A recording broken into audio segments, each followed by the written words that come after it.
and inviting God's judgment upon them. And if they are judged, God's promise to bless them and make them their people, that intention is impeded. Impeded. And if God wants to bless His people and create them and bless them, somehow He needs to stop punishing them or needs to let them survive God's judgment.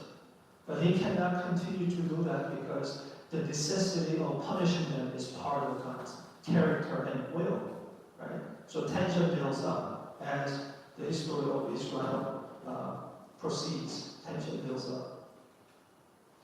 But that's a surface tension, and just like the way in which river flows, surface currents may be seen to move in different directions, but the deep currents, the whole river as a whole, is moving in one direction, right? So God is sovereign in His deepest layer and His deepest direction of His whole redemptive history, but on the surface there is tension. You can observe tension building up. Yeah, that's what we've done so far, right?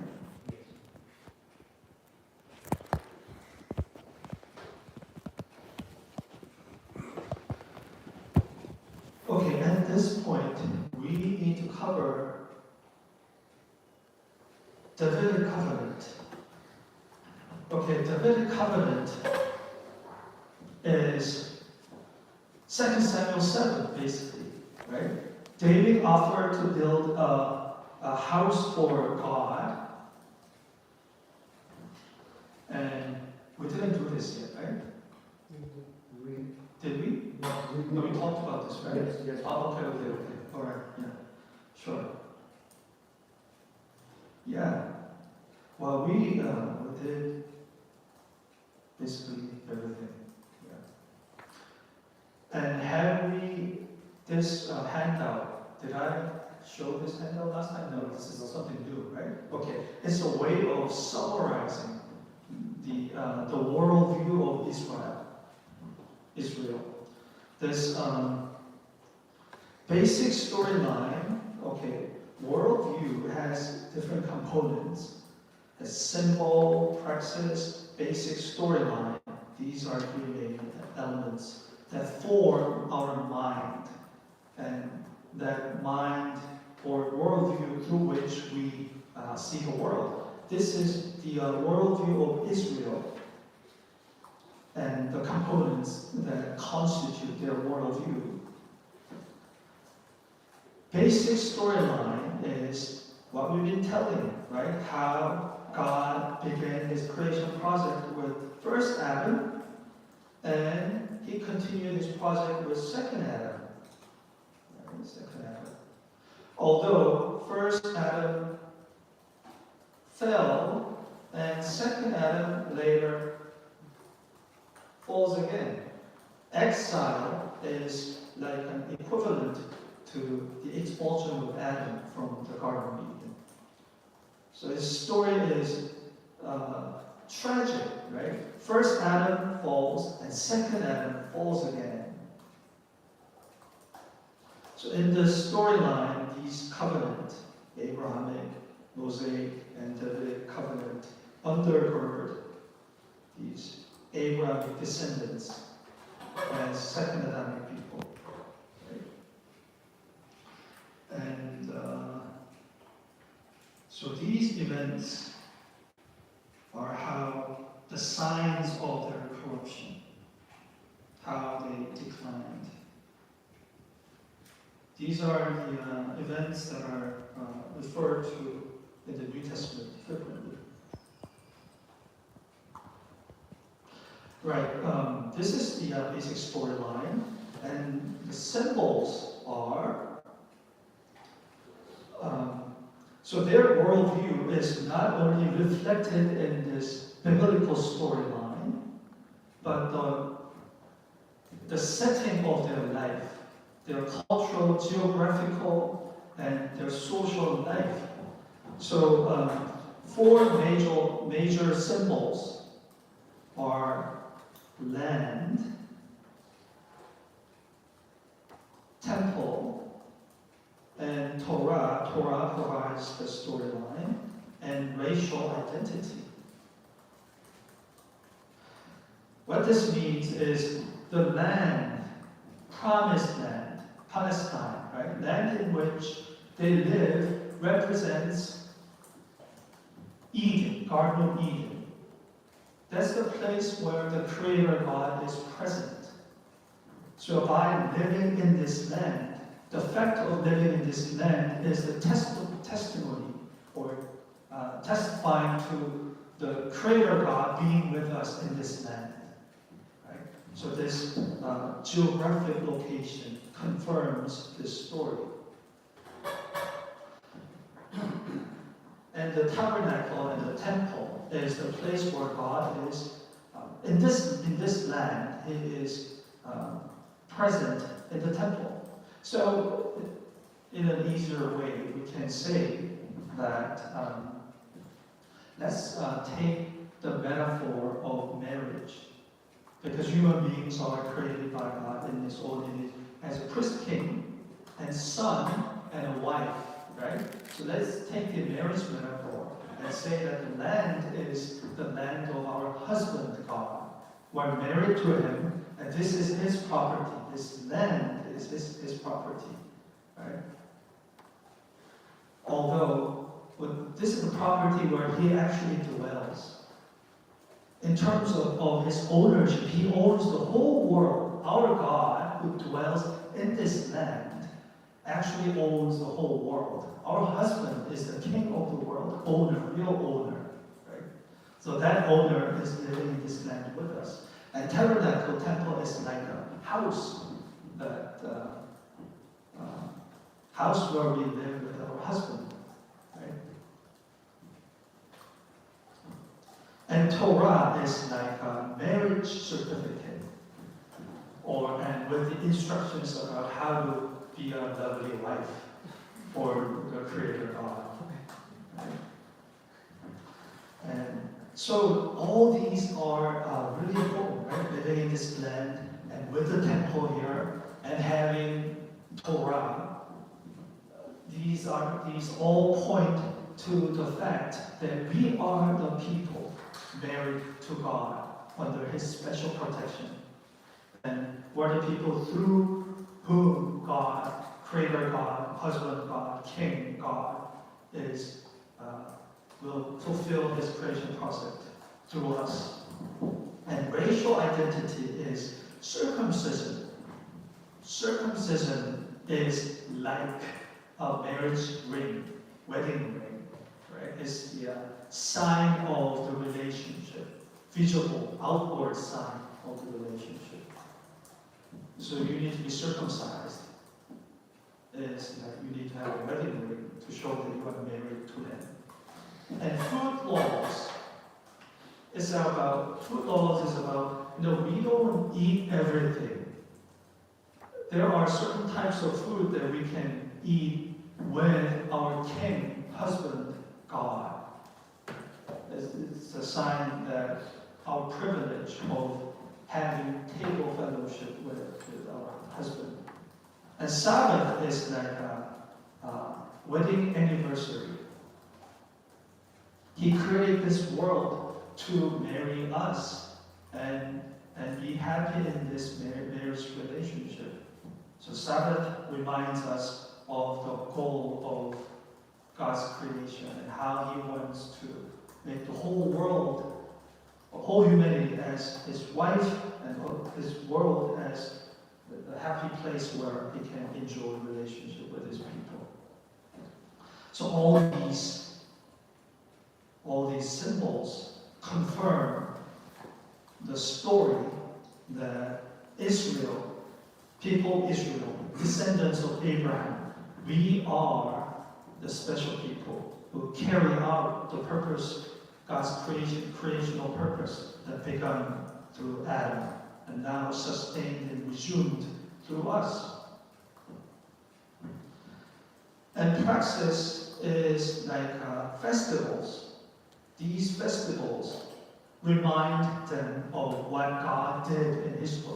Right? Passover is about the Exodus event. Pentecost is the giving, reception of the Torah at Mount Sinai. And Tabernacle is about how God took care of Israel in the wilderness. And Hanukkah and Purim is intertestamental, is post-exilic events. But these festivals also later confirms that even after the exile, God took care of us. He's committed to us. He didn't abandon us completely. Right?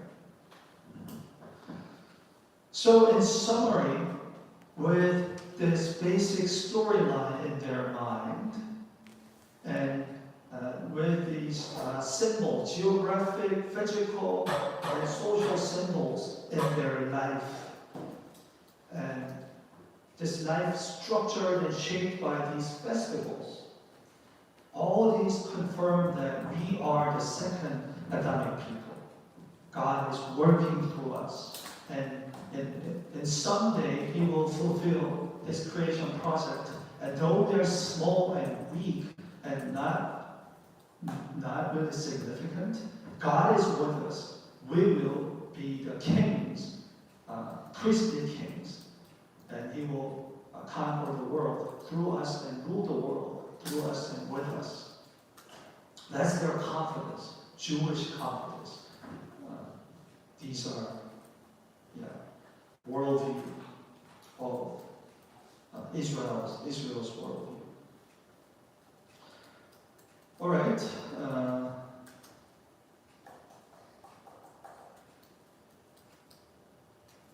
Okay.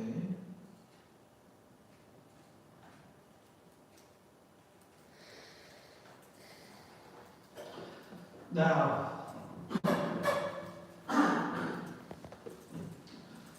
this whole thing would have been okay if Israel didn't sin, but they were sinful, continuously sinful. So they declined Israel's exile and God's commitment to restore Israel. Declining Israel, they were continued unfaithfulness. Continued unfaithfulness in the wilderness, early period of the wilderness, and in the promised land, and under the rule of Israel's kings. So they were faithfully unfaithful. They were consistently sinful. So their unfaithfulness provoked God's moral character, which necessitated God's infliction of exile. Israel eventually sent to exile, despite the presence of Israel's remnants. Who are remnants? Remnants are small, faithful Israelites in the nation of Israel, like Moses, Abraham, Moses, and in the wilderness generation who were the faithful Israelites. 12 spies sent to the land, and only 2 made good reports, positive reports about the prospect of entering the promised land. Who were they? Joshua and Caleb. Yeah, Joshua and Caleb, right?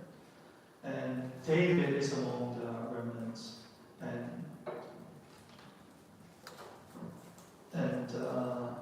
Elijah.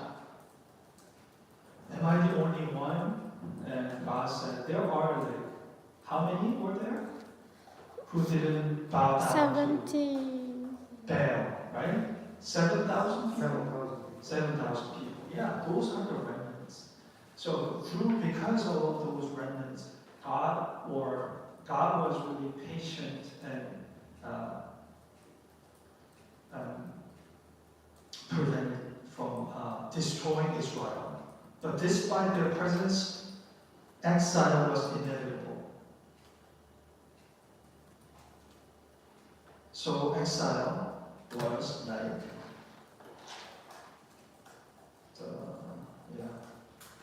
So exile was like the expulsion of the second Adam from God's presence.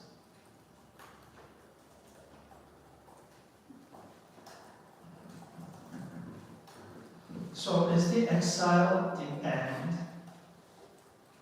end of God's plan to proceed with the second Adamic people? No, because exile is not the end. Why not? God promises restoration after the exile. Why? On what ground?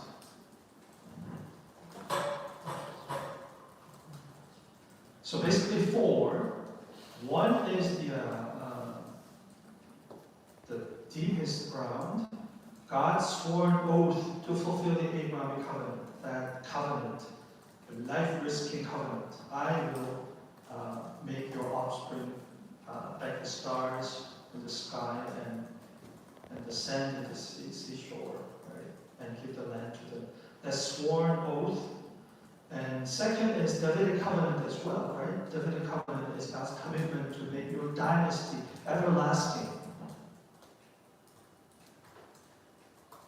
And based on these two, Moses' prediction of God's restoration of Israel after the exile, Deuteronomy 30. Have we talked about this? Deuteronomy is part of the Torah law, right? So chapter 17 to 29 is about how it's warning to Israel. If you keep the commandments, then you'll be rewarded. And if you break the commandments, you will be cursed. Blessings and curses. And after that, at the end of the chapter 29, some sort of prediction is issued. And you will be unfaithful in the land that you will enter. And you will be sent into exile eventually. It's like a prediction. And while in the exile, if you turn back to God with all your heart and all your mind, God will bring you back to the land and circumcise your heart and make you prosper again. That's Deuteronomy chapter 30. So some sort of prophetic, predictive elements at the end of the law. So law is not just about commandments, some promises, future promises as well. And prophecies, prophetic prophets' envisioning of the future. Prophet's message is basically judgment is inevitable. You cannot escape from it. Judgment is coming, right? That's one element. But that's not the end. After the judgment, you will be restored. Glory afterward. And this element of restoration and glory is ultimately based on Abrahamic covenant. And what's the source of the Abrahamic covenant? Why? The covenant, Abrahamic covenant itself is binding. But why did God enter into the covenant in the first place?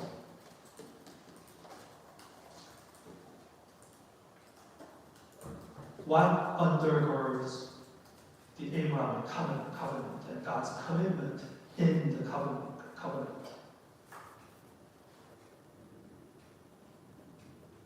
It's his character, right? And his character,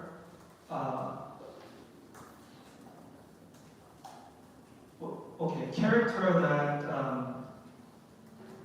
that was developed before Abraham and after creation, or what? It's more about his eternal character expressed in the first place through creation. So when he created the world, he already had strong commitment to make it happen and bless the people that I will create in the first place. So that deep commitment was expressed to Abraham through the covenant. So it's not something that happened at that time. It was expressed at that time, but it was in God's character, eternal past.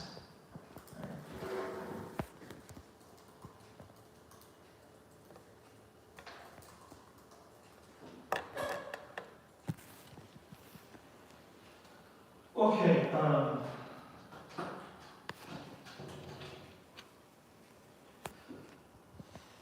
this is the important part.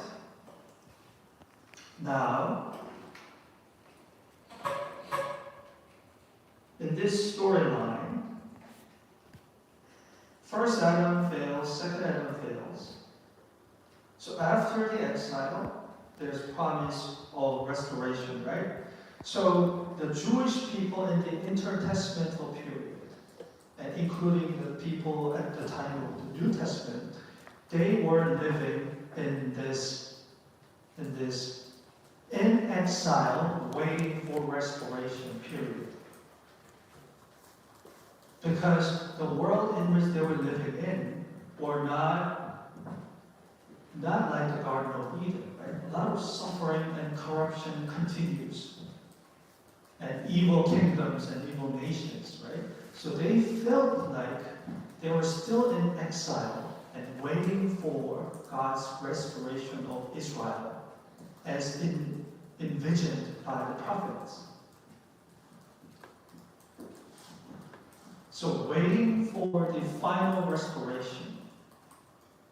So that is, in technical term, is like an eschatological orientation. They were living in eschatological expectation of God's restoration of Israel and the final completion of his project, creation project.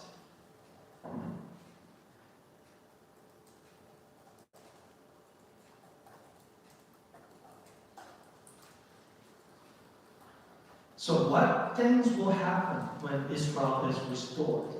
How would anyone know that Israel is now restored?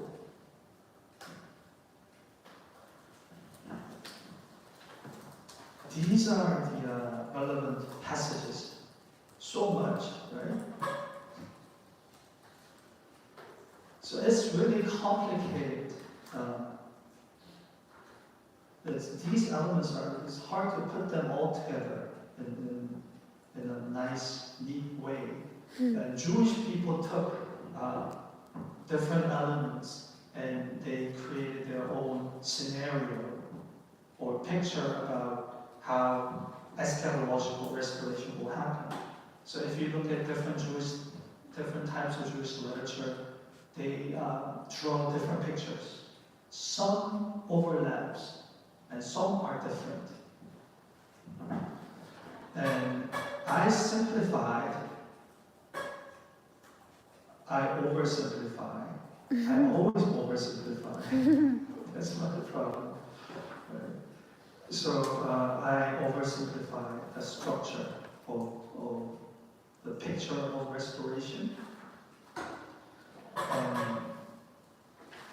Basically, it consists of three dimensions, three aspects, or three elements. One is for Israel to be restored, it needs to be physically restored first, geographically and physically.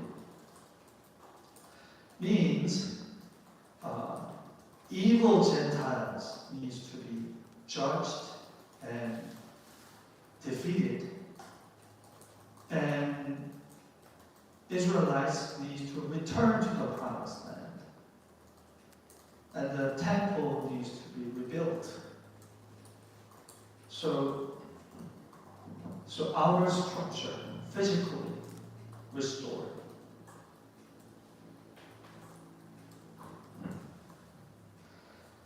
And this physical restoration, what does this, the shape of this event reminds us of what meant in the past?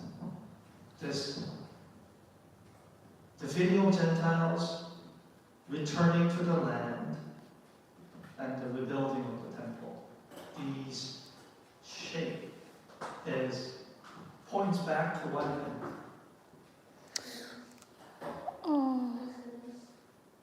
Pardon? Can you say that more loudly? Exodus, yeah, Exodus. When Israel was established in the first place, they were under the oppression of Egypt. They were delivered out of their oppression and brought back to God, where God was present among them through the tabernacle. Right? So now they need to be restored or delivered from Babylon or Rome later, right? And brought back to the land, and the temple rebuilt. Just like in the first Exodus, tabernacle needed to be constructed, right? So this promise, a picture of the restoration of Israel, is often expressed or envisioned in terms of the second Exodus. Second Exodus, restoration.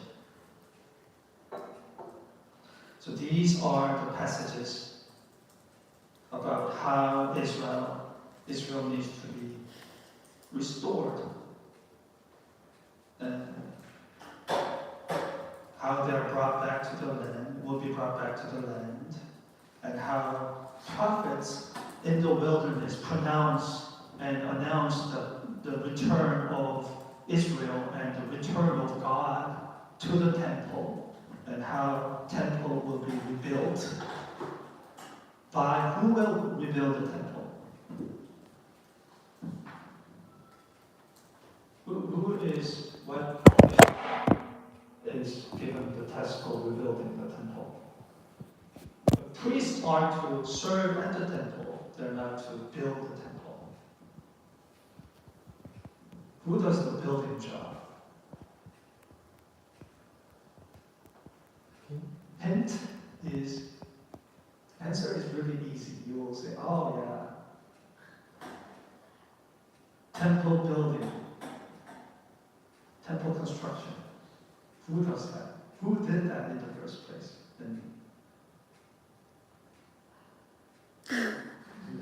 Moses. Huh? In the wilderness. In the wilderness, Moses did. No, I'm not speaking about the tabernacle, but the temple. King? Yeah, Solomon, right? And who said that Solomon will build a temple? God, right? In the Davidic covenant. So early in the Davidic covenant, your seed will build a temple. So realization of that was Solomon building the temple.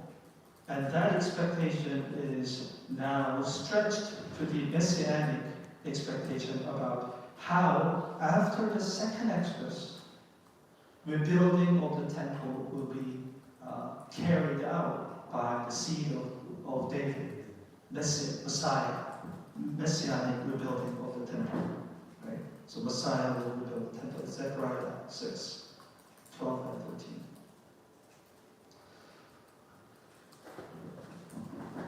And at the time of Jesus, right, do you know who, the temple at the time of Jesus, right? Jesus says, this temple will be destroyed. He was weeping and stuff, right?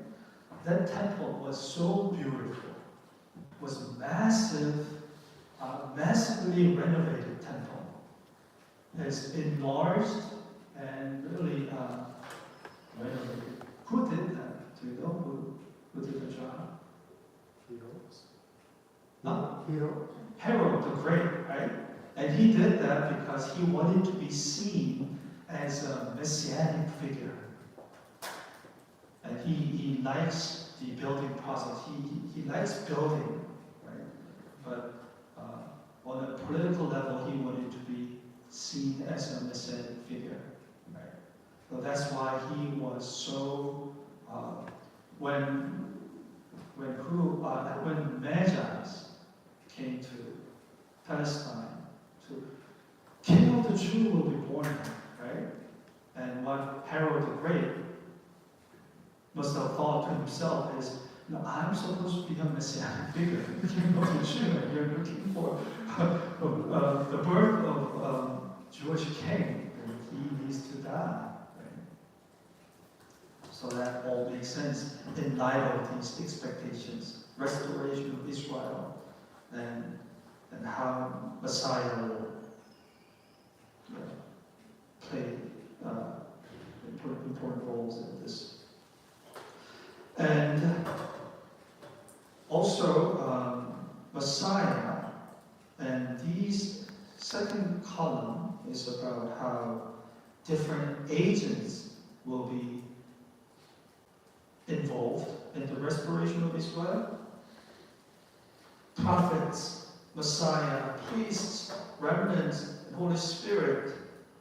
These chapters will number. Genesis is about how the tribe of Judah will take the role of ruling, and Numbers 24 is about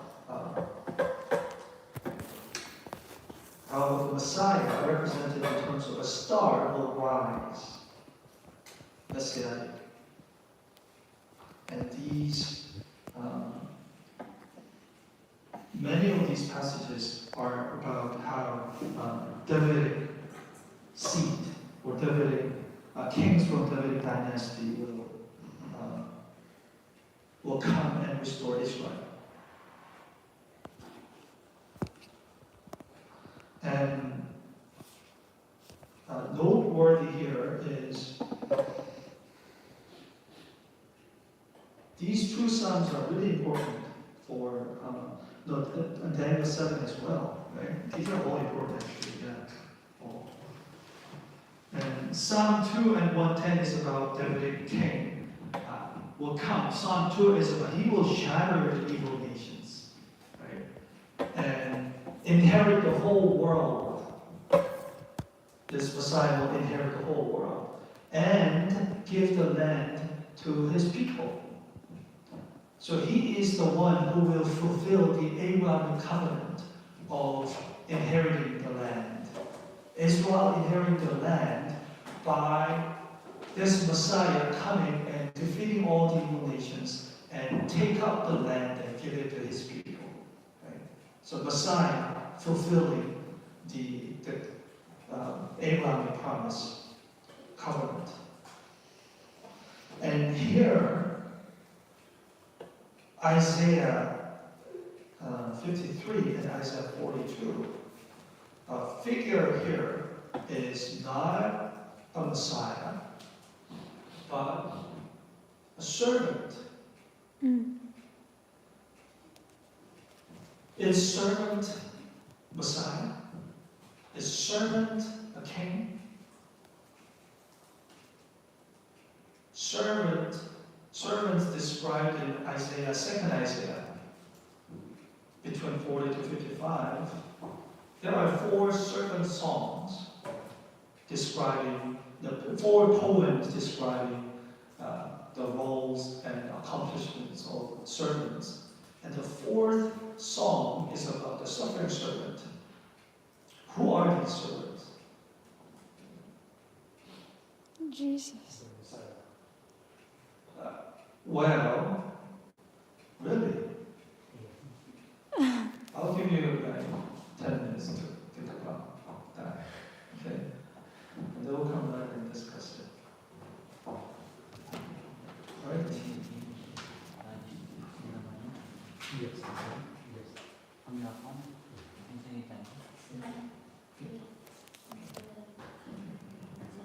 You can ask me questions during the break.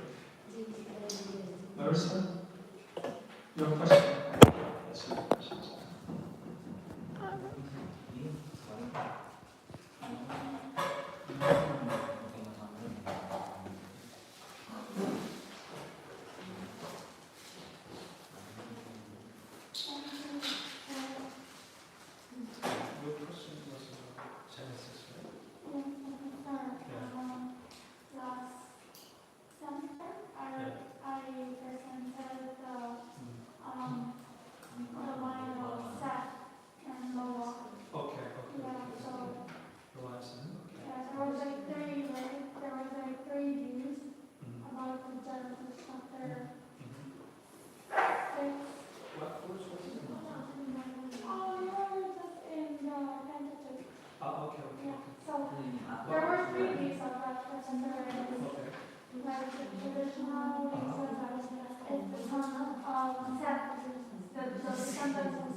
The second option was the angels were there. Fallen angels. Fallen angels, tradition is about Genesis 5.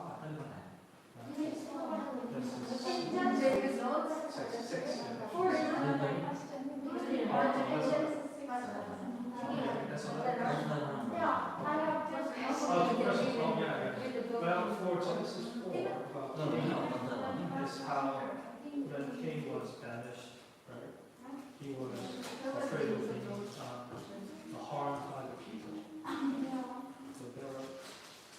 So were there people? That's the question. Well, I think basically two options. One is it's popular these days in relations to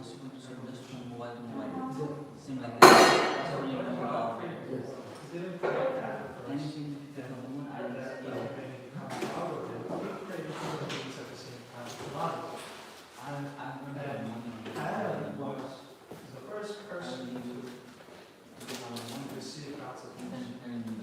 He caught the workers and his bride as the beginning of his people. But he's not the first person. First father and all the Transfer to your account. Do you have account? first father in Israel. You have done it. Something like that. That is, I don't buy that because it's clearly Adam is presented as the first human being, not only for Israel, but for all men.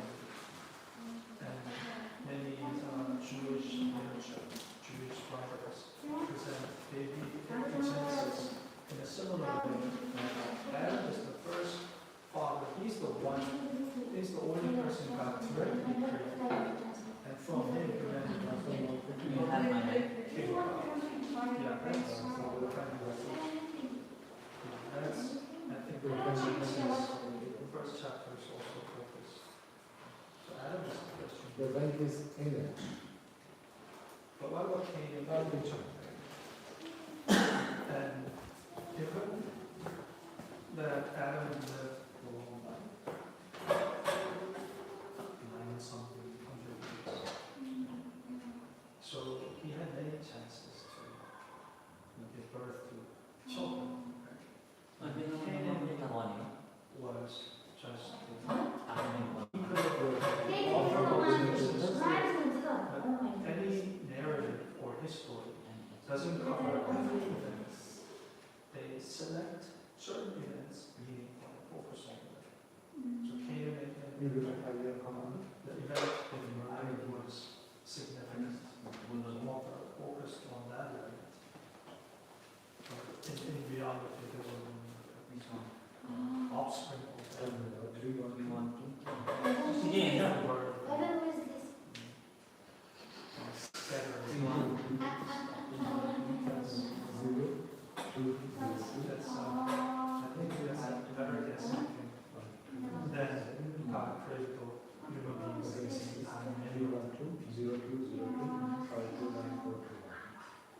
So beginning is from Adam. Many people came up before they came into instant happened. Yes. The second question was about angel. Genesis 6.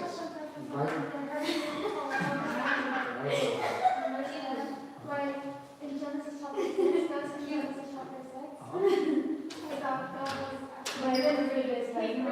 because he saw all the sinful people there. And so there are many sons of God. So I want to Verizon is the best. Well, yeah. One possibility is just human. You know, things at the time.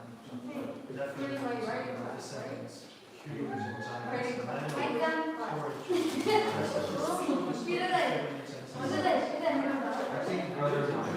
So we are we are becoming in human form.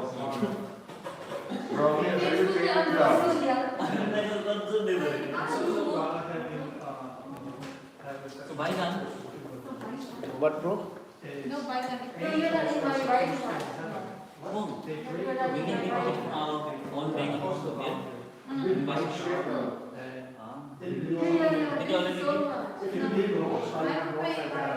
Yeah, I'm gonna work hard tonight. You teach me that? So, No, their offspring descendants are not just half angelic.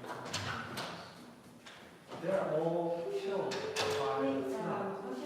But after the flood, their spirit is sinking Can you take a look at these names? taking the spirit. These are wrong. That's why in Book of Enoch. And that Enochic tradition implicitly reflected Zacchaeus and Judas.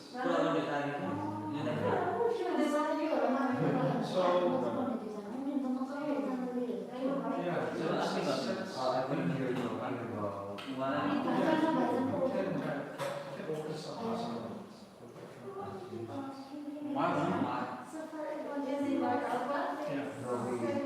possibilities. Interpretation is a sense. It's not so. Are you taking abortion class as a Significant as to are you evangelical if it doesn't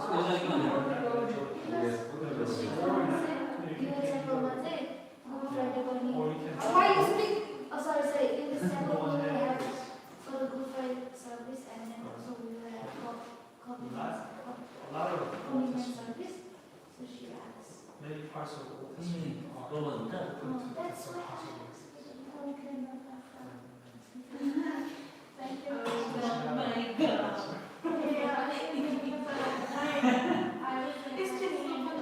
Oh my God. Just call it out. And probably answer this. Yeah. I also don't know. So I Yeah, was yeah, like, okay, yeah. I don't just know. Thank you. Thank you. I loved your prayer. It was so touching. Pray for our whole life.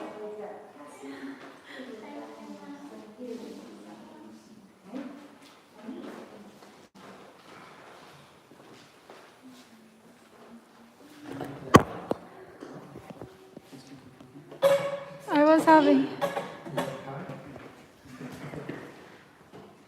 Amir, Yeah, where are you going? I'm going for coffee.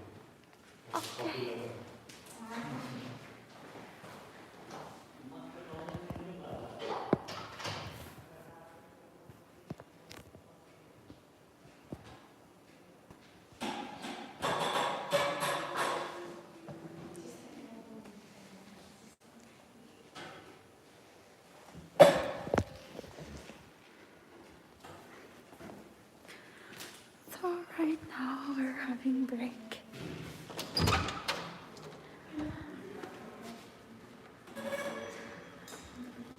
We were having break right now, and I had the conversation with Professor. I asked him something about hermeneutical stuff on Genesis chapter 4 and on Genesis chapter 6. That professor is really great. Yeah, awesome. Brother, yeah. Hi. Yeah. Yeah, she's our brother and she's also our sister. So Yeah. some people have dual nationality, but she has dual gender. Bro, please tell you were joking. Hey, tell you were joking. This is a vlog. Yeah, I was just joking because she is my ate and my elder sister, so that's why most of the time I make fun of her. So because I love her. I love you Then too. you too, Ate. Peto. Yeah. I'm doing a vlog and you were not. Actually, this is live. Class has started. The class will start now.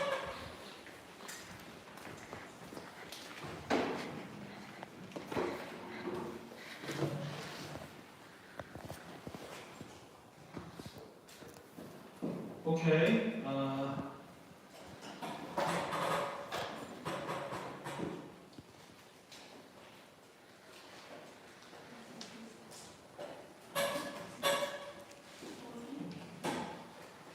Right. Servant. Servants in Isaiah is at least in the first 2-3 Psalms. Servants are basically Israel, people of Israel. But as we move closer to the fourth servant psalm, the servant in the fourth servant psalm, namely suffering servant, he is he's described as an individual. And the way in which he suffers and dies and be lifted up reminds one of lamb-like. He is dying a lamb-like death. And on the other hand, he is seen as having leprosy as well, because people hated him, disliked by him.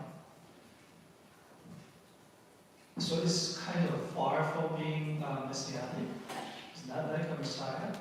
So different interpretations arose that, wow, the servant in the fourth servant psalm is, a lot of Old Testament scholars identify him with, he's the prophet Isaiah, or prophet Jeremiah, or other figures, right, individual figures.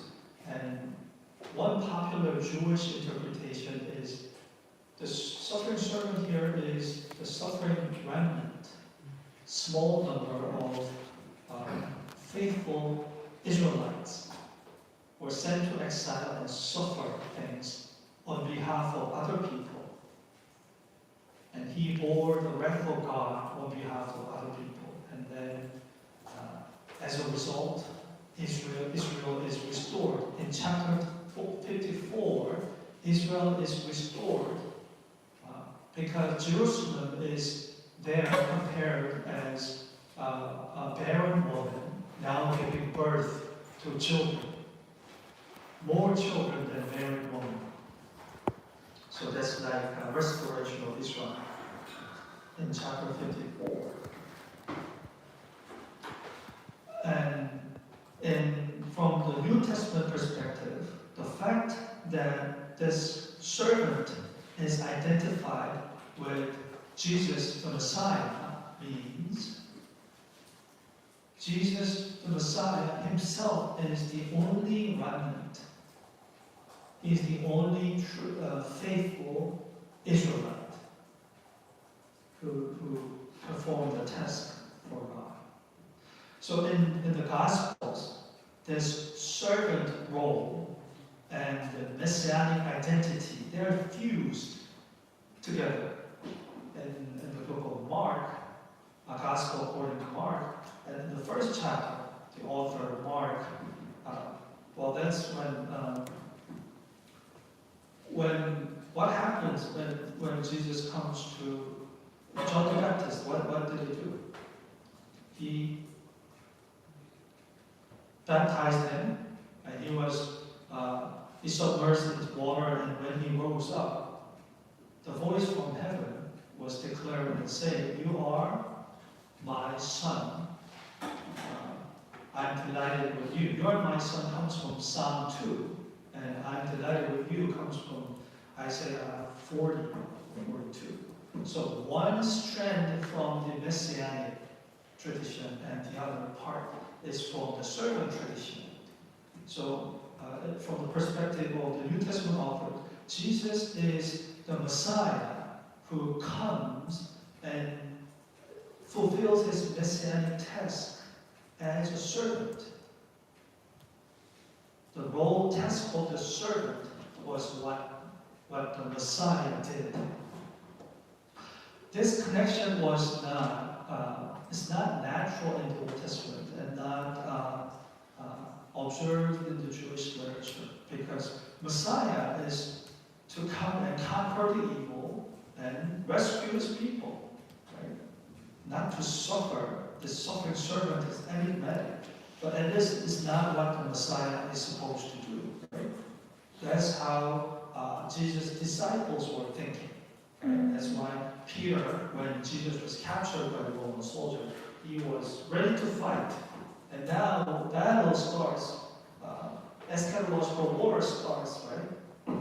So the behavior of the disciples and the people who, when Jesus entered Jerusalem, people say, Hosanna, King is coming, and they were anticipating the eschatological war through the Messiah.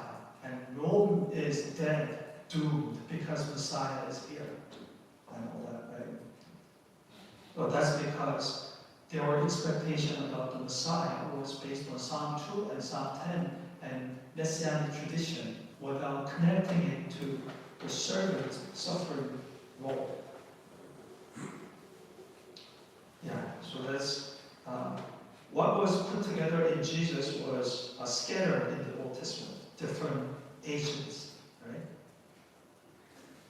And the third element of restoration of Israel is so Israel, when restoration happens, Israel is physically restored and different agents are employed. And thirdly, this is really important to mention, Israel needs to be upgraded, not just physically restored, because they need to be improved. Otherwise, they will commit sins again and will be expelled again, right?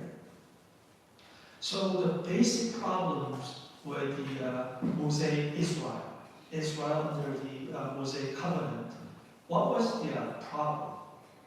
What was the cause of their downfall and exile? Disobedience. Their sin? sin. Yeah. Yeah, like sin as in the sins that they committed, or because weren't the sins covered by the sacrificial law, Leviticus?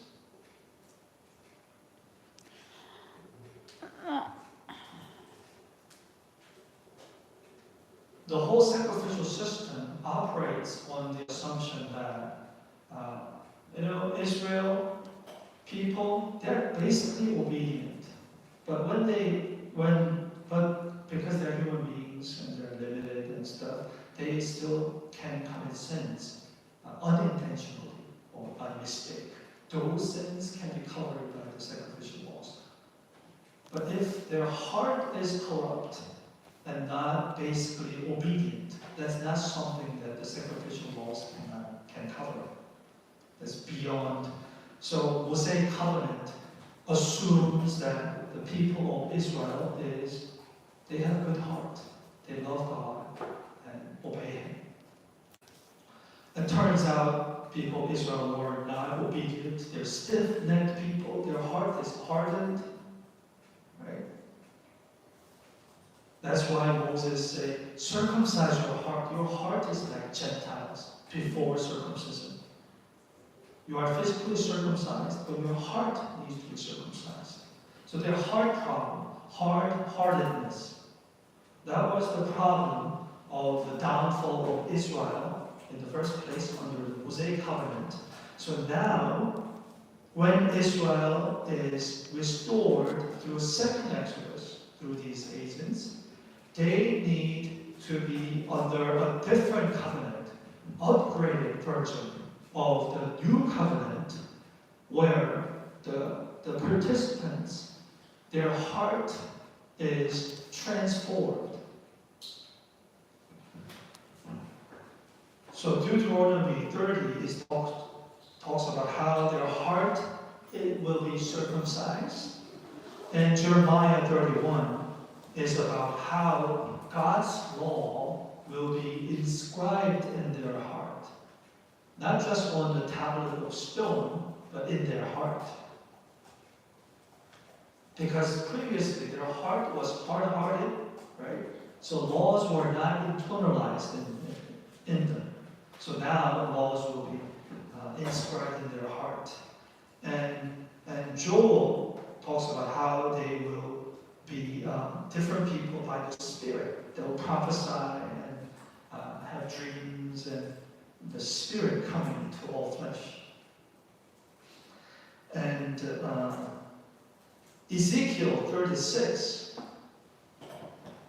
from a different angle, talks about how when Israel is restored, they will have a new spirit, and their heart of stone will be taken away, and God will put in the heart of flesh. So that's heart,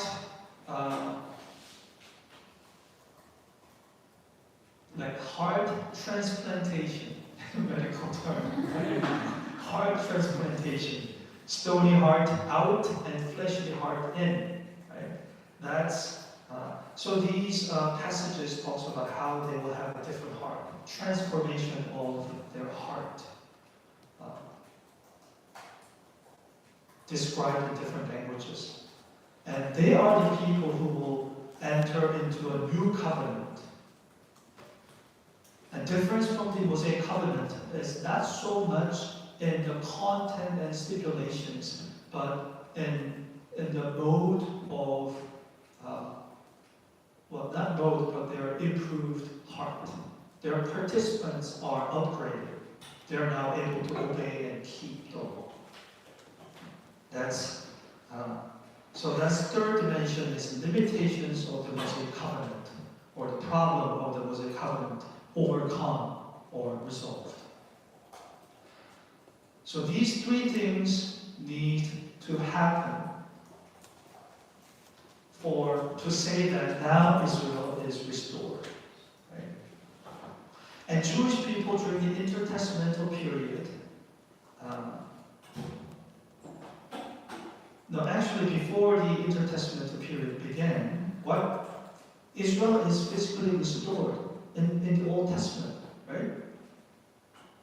They return to the land of promise by the decree of Cyrus. And the temple is rebuilt in Haggai and through Zerubbabel. Right? And they're back to the land.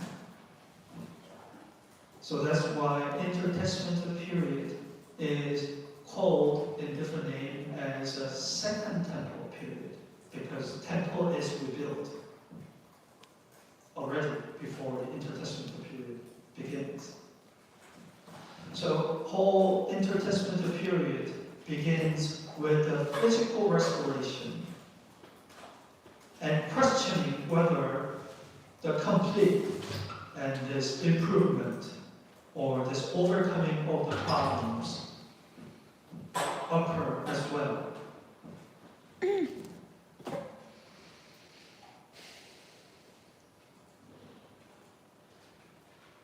Right. And here Ezekiel 37 here is, I think, provides the most comprehensive picture where when Israel is restored, not only will they have transformed heart from Ezekiel 36, the whole Israel, northern Israel and southern Judah will be combined and restored, and God will be present among them, and Davidic king will rule over them, and they will become my people and I will become their God. That's restoration of intimacy and God's presence. So this Ezekiel 37 describes the second Exodus people entering into the new covenant. which is restored Israel.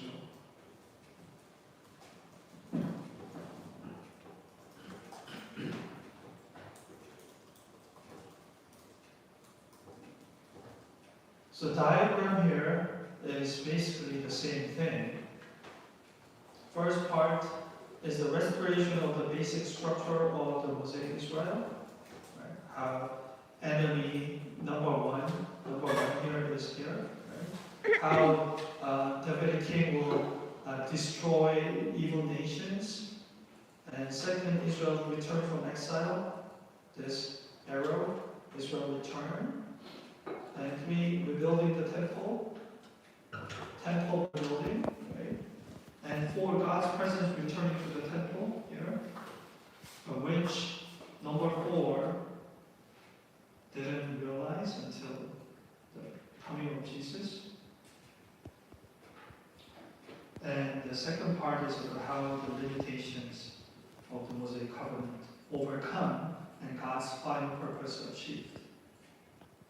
So new covenant by the Spirit, and through the second Exodus, people under the new covenant, God's creation project will be fulfilled, and the kingdom of God will be made complete. Right?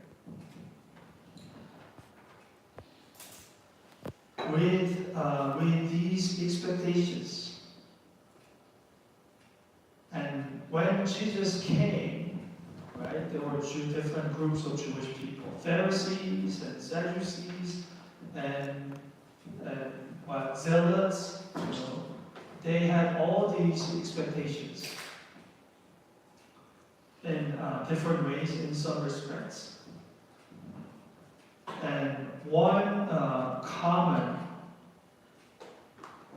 they were all waiting for the Messiah to come, right?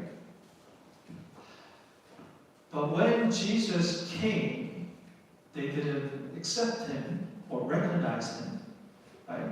Because the way in which Jesus comes and fulfills his task is different from their expectations, right? So now we are turning to the New Testament story. It's about how Jesus, the Messiah, brings about the restoration of Israel and anticipating the completion of God's creation project.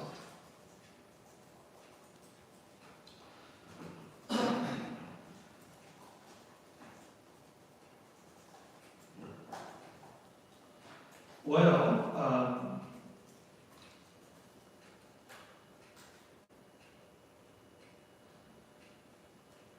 here, Jesus, Israel restoring, new Exodus ministry, right? It's Israel restoring, new Exodus. These are the terms that we covered, right? Yeah, restoration of Israel. And the ways in which Jesus fulfills this new Exodus is similar to the ways in which the first Exodus occurred.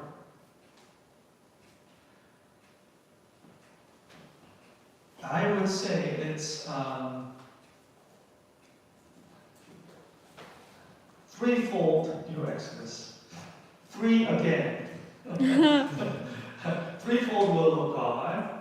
And now, in terms of restoration, threefold or three-stage restoration.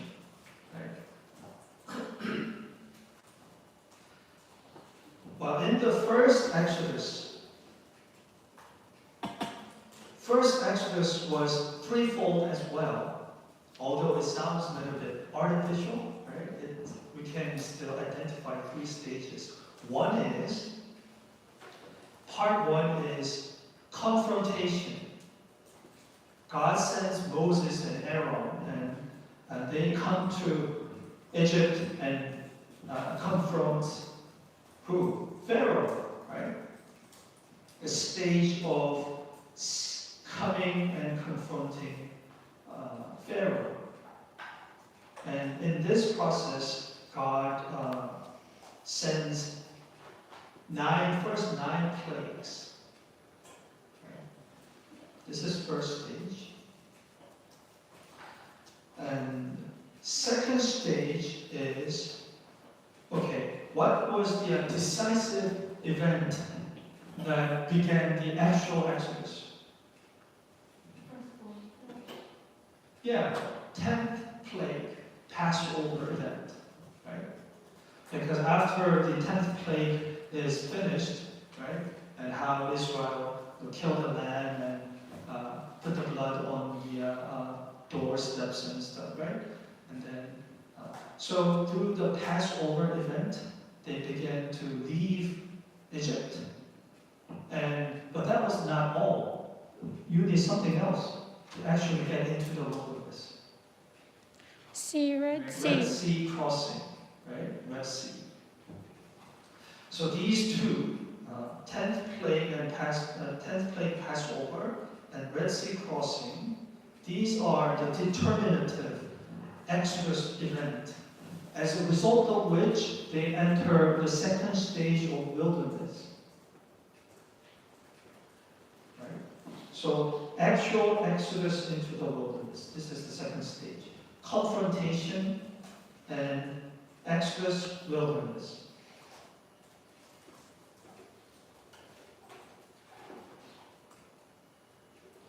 And this second stage of wilderness, God is present with them through tabernacle and leading them towards the promised land.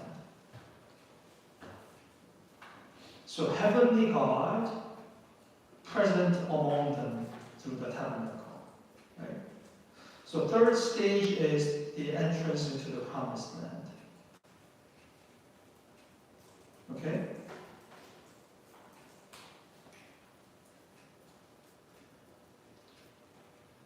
Similarly, for the second Exodus,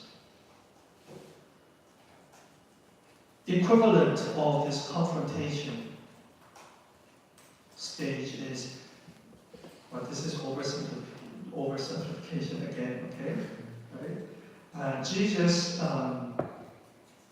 public ministry, from the birth, no, actually his public ministry began with the John the Baptist baptism, right?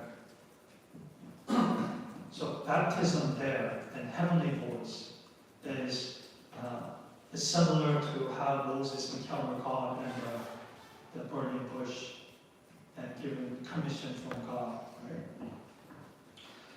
And his earthly ministry, starting from Galilee and going towards Jerusalem.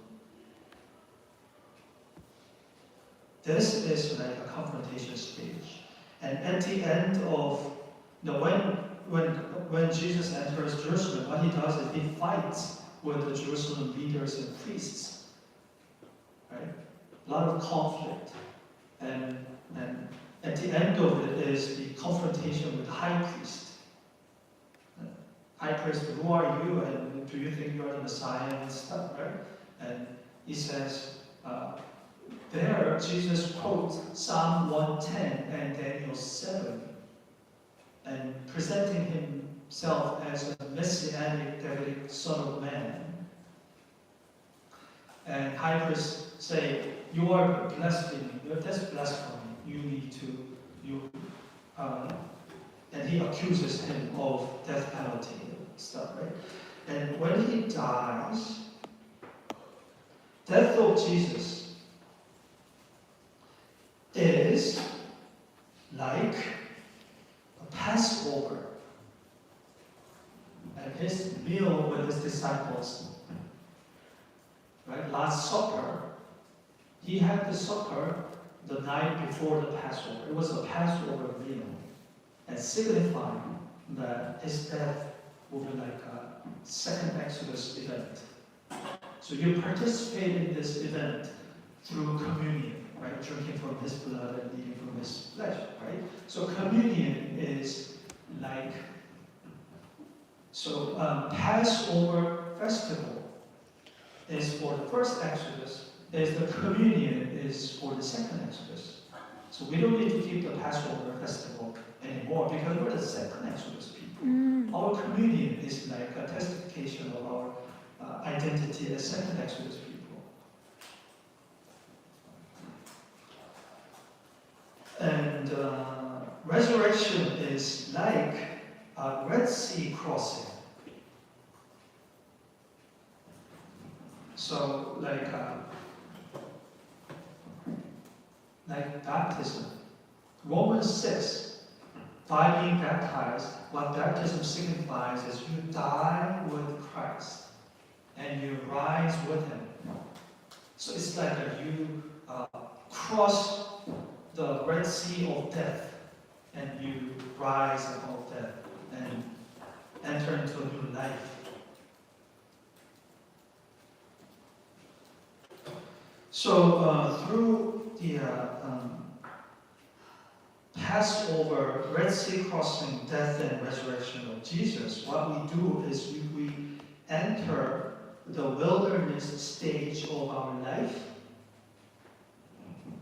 living this life in the presence of God, not through the tabernacle presence of God, but through the Jesus being united with Christ. Christ is now serving as a tabernacle and a temple. Previously, for the first Exodus people, God was among them in the tabernacle, but He was confined in the Holy of Holies, right? But now, through the work of Christ, that curtains, right, that distance is removed, and we can now enter into the Holy of Holies, which is the body of Christ.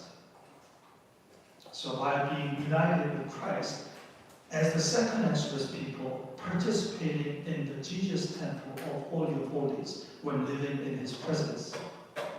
So we're living in this wilderness, but in His presence. And because we're living in His presence through the Spirit who transforms our heart, we are the new covenant people. New covenant people living in God's presence. And this beginning of this new covenant people is the Pentecost. Right? When Jesus was raised and ascended and enthroned, He sends the Spirit down to the people, and people are now filled with the Spirit. And at the event of Pentecost, Peter preached, and he quotes Joel 2. And he said other stuff that are pointing to the new covenant promise. And St. Paul does that too. Right? So we're the new covenant people.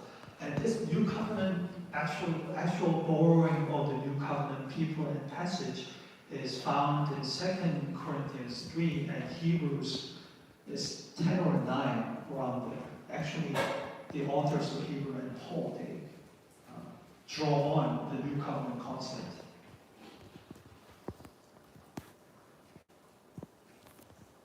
So, we are the people of the Messiah. Messiah who not only is a king, He is also servant who died the death of second Exodus suffering ministry. And now He rebuilt the temple, not physically as a building, but His body is the temple. Right? So Jesus is the Messiah who fulfilled the restoration of Israel in surprising ways. So the doctrine of the union of Christ is not the abstract, like philosophical theory. Is like He's the temple, and we are the second Exodus people. Ephesians is about how the people of God and the church is built up as a temple. 1 Corinthians 3 and 2 Corinthians 6 is about, don't you know that your body is the temple of God?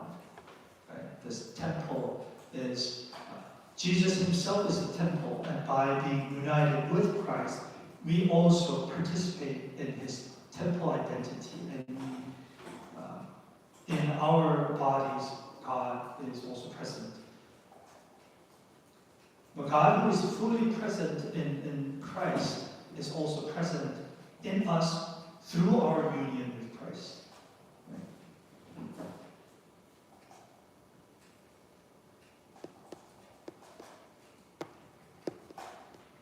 And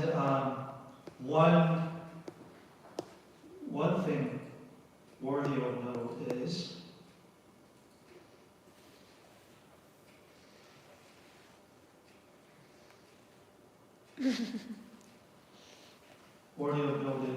here, when the first Exodus happened, where did it happen?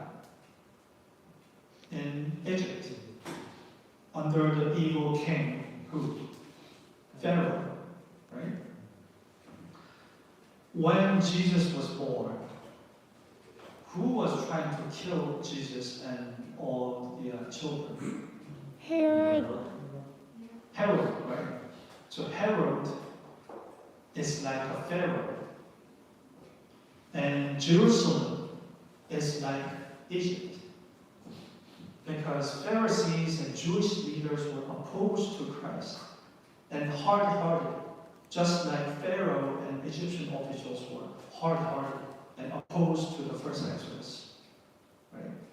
So that's why in the Gospels, a lot of surprises in terms of God's own people acting like Gentile enemies. They are no better than Gentiles. Gentiles are following and Syro-Phoenician woman. They trusted Christ and some of them followed Christ. And it was the centurion who said after the death of Christ, he is really the Son of God. It's Gentiles' confession, right? But his own people with the law, Israel, Jewish people, are now, they turned out to be no better than Gentiles. So Jerusalem is part of the whole evil world, represents evil. That's surprising. That's surprising about the ministry of Jesus, right? That's what Jewish people find it hard to accept.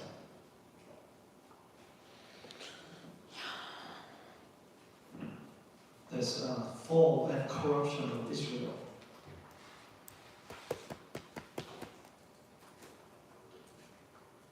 Right.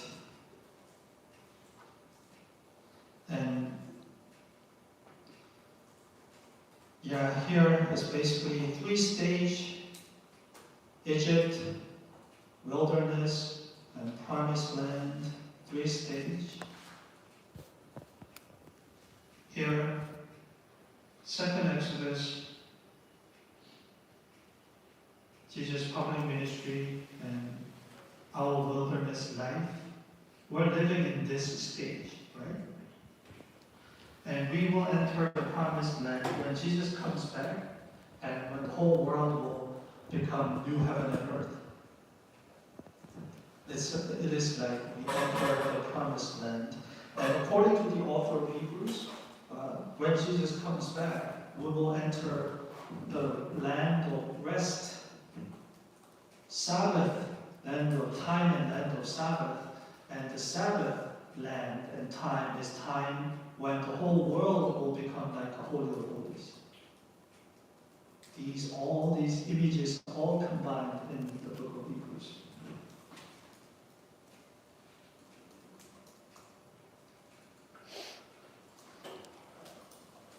And some similarities in the important themes. One is, in the first Exodus, you become God's people by following the God of the Exodus. It's not race, because mixed multitude followed Israel and Israel's God.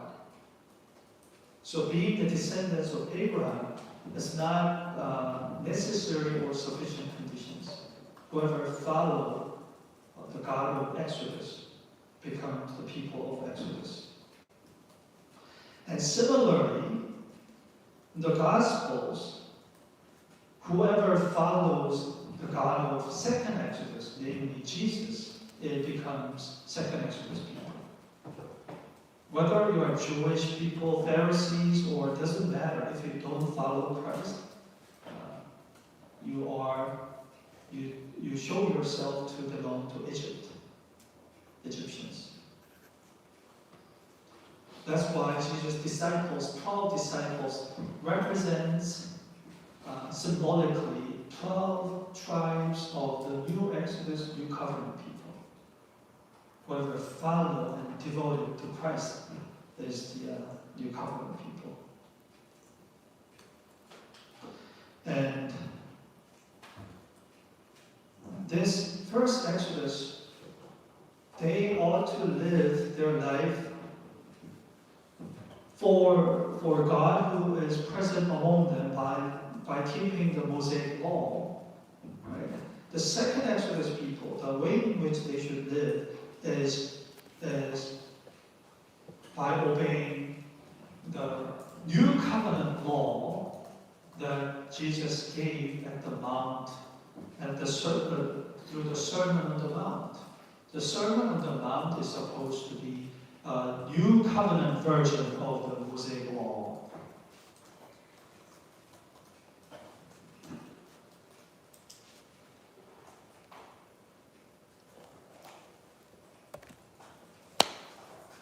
And this first part, right, following the God of Exodus, this following is basically trusting and obeying.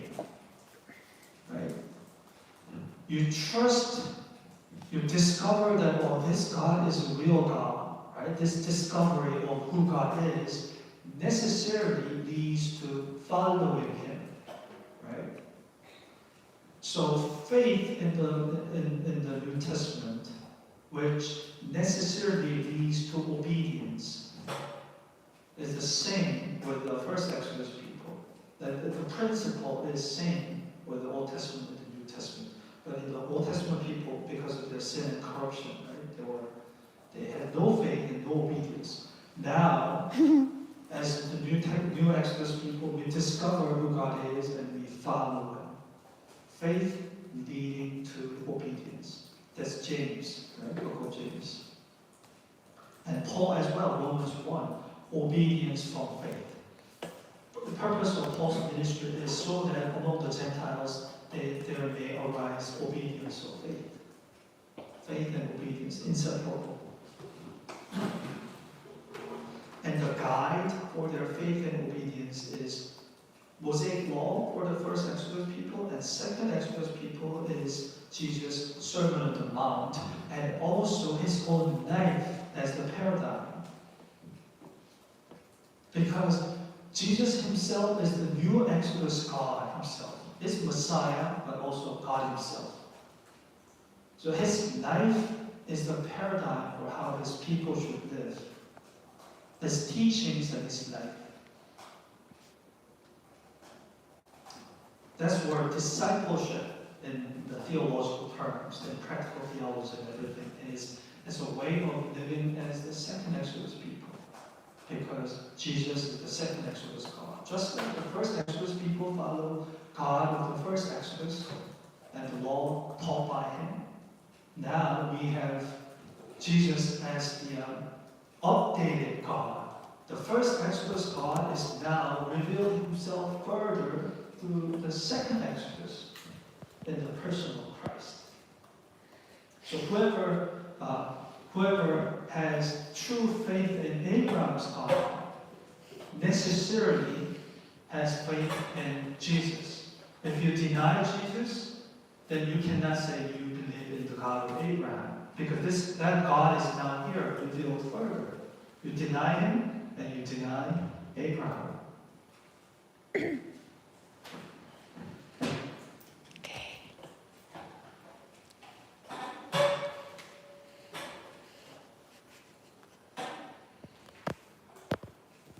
So that's about how to live as God's people, new covenant people, right? Same God, but revealed, updated God. And what's surprising about Jesus being the Messiah, God Himself, and the temple means His being the temple means He Himself is the place where God is fully dwelling, right? Jesus is a place where God is fully dwelling. And the Spirit of God is God's presence in Jesus imparted to us, right? So Jesus here served as the Trinitarian focus. So ministry and the work of Christ shows how God is Trinitarian in His second Exodus work, and how Old Testament structures are anticipation of the coming of the Trinitarian revelation of God. It's interesting how the Old Testament, New Testament, biblical theological concepts can accommodate all the theological themes, right? Yes. It's not to be separated. It's all because all theology were derived from the Bible. The Bible was expressed in these Old Testament images and terms, right? So, and so finally, here, Gospels in the New Testament covers from here to resurrection. How Jesus was born and brought about the first stage of the Exodus, and His death and resurrection decisive for the second stage. And Paul's epistles and the general epistles are about the second stage, how we're living in the wilderness stage as a result of the death and resurrection of Christ. So that's why Paul talks about how we are enjoying the new reality after the second Exodus, death of Jesus.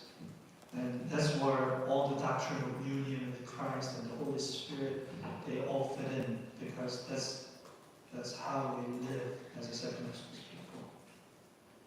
And Revelation 20 and some parts of Paul's epistles are about the second coming. Right? How God will come back and the believers will be raised and new heaven and earth will come. And that's when death is even, when resurrection comes, death will be swallowed up. Paul actually quotes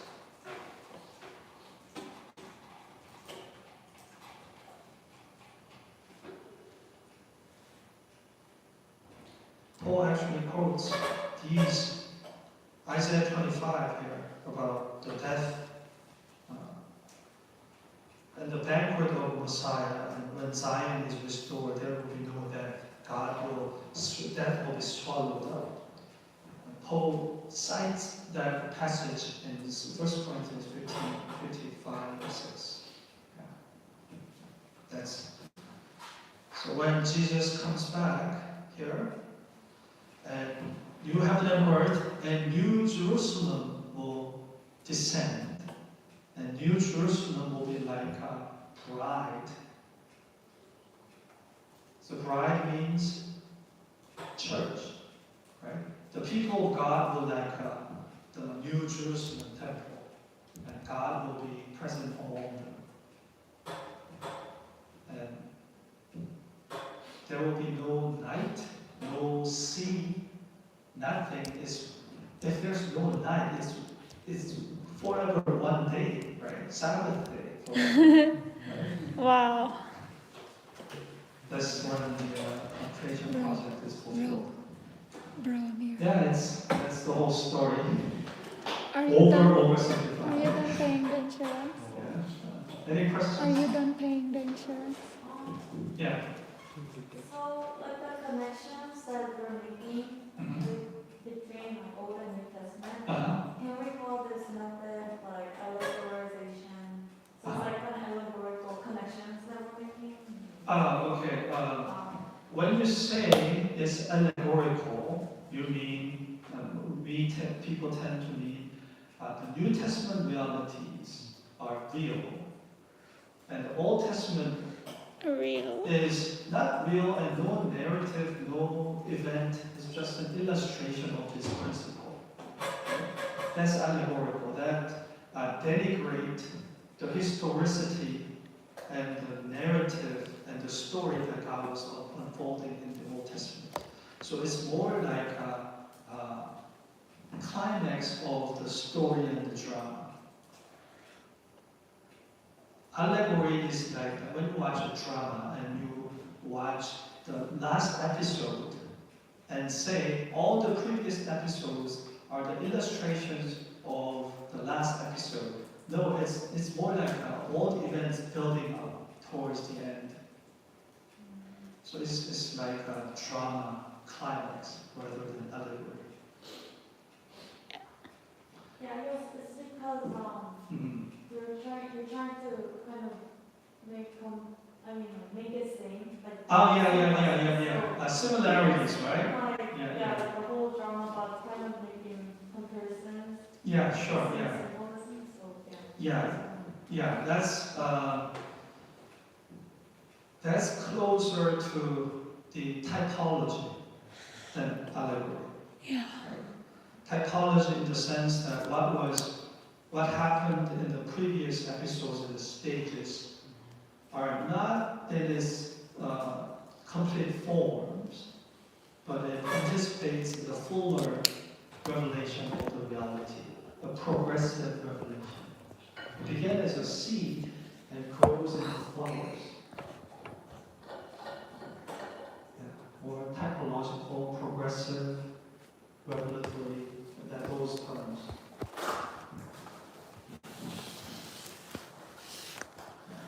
Yeah, that was a good observation.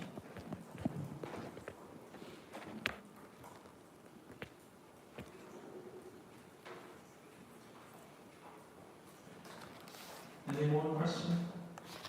Professor, Yeah. when you said that Messianic is real, in the notes there is mentioned that Messianic is real in Christ. Yeah. So, do you mean that the church has replaced the Israel? Can you say that again? Yeah. Can you say that the church is new Israel? Church is New Israel? church is the restored Israel. The restored Israel anticipated in the Old Testament. We are that Israel. We are the true descendants of Abraham. Okay, you got it. That's why Paul in Romans 4, how Gentiles can become part of Abraham's covenant people. Because Abraham himself became part of God's covenant through his faith before he was circumcised. So anyone, any Gentile, apart from circumcision, can be part of God's people by having the same faith as Abraham. So all that argument in Romans 4 is about how Gentiles, we also can be part of Abraham's family. That's Israel. And Romans 9 to 11 is Paul's argument about how Israel, and from the very beginning, is not decided by Jewish laws, circumcision and all that, and how Gentiles are part of Israel, and how some Israelites in national Israel are not Israel. Yeah. So although you are physically descendants from Abraham, you are not real Israel if you reject Christ.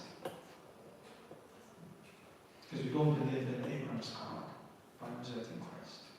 But what about those Abraham's seed who doesn't believe in Christ anymore? Jews who do not believe in Jesus. Yeah, then they are not true descendants of Abraham. Yeah, because in Abraham's descendants there is Isaac and Ishmael.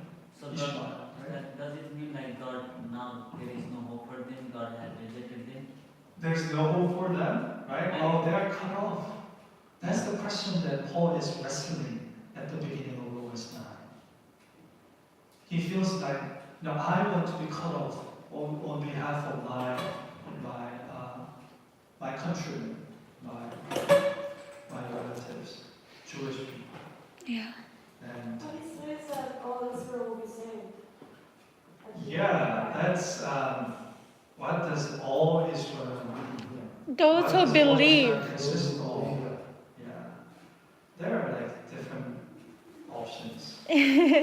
Yeah. But all Israel there is clearly the Jew-Gentile family of Abraham who believe in Christ. Wow.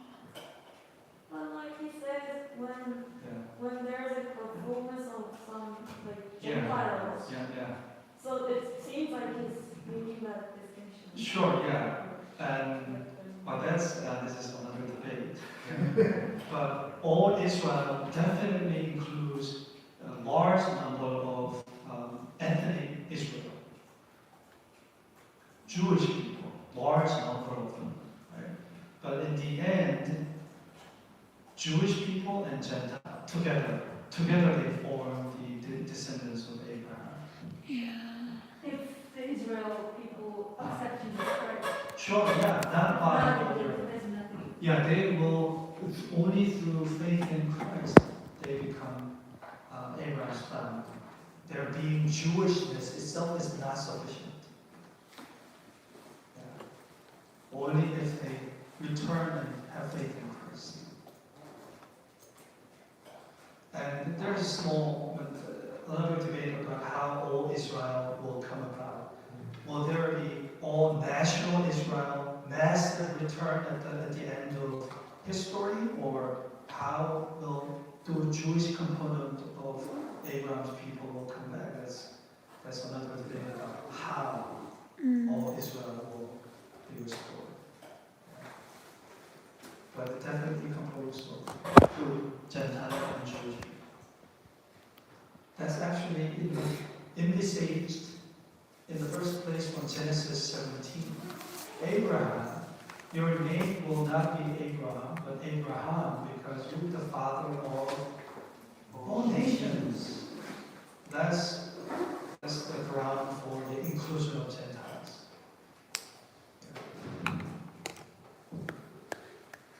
Questions? No more questions, right? Time for dinner. Okay, yeah. Can whoever can Monica, right? Heavenly Father, just thank you so much for having this class and this opportunity to learn about the Bible and how to do hermeneutics. Please just be with us as we're departing to go to dinner as well. Just give us your wisdom and your strength and your guidance and your peace with us so that today we will end the day strong and in you. And everything we pray in Jesus. Amen. Amen. Thank you. Thank you, Thank you, Professor.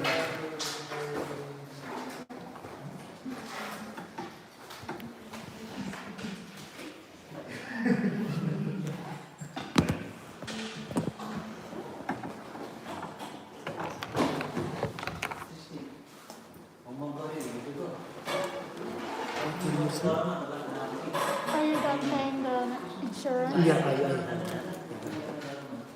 I couldn't pay. I have full.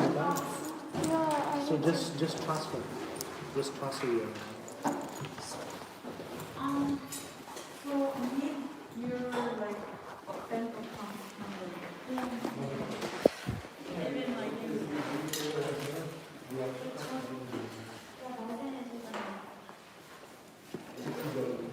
Thank you guys for watching. I hope when God will bless you. So you have to get refunded. Bye. Yeah, so only I tried to. Okay. Bye. Are you sleeping? Yeah. Bye, guys.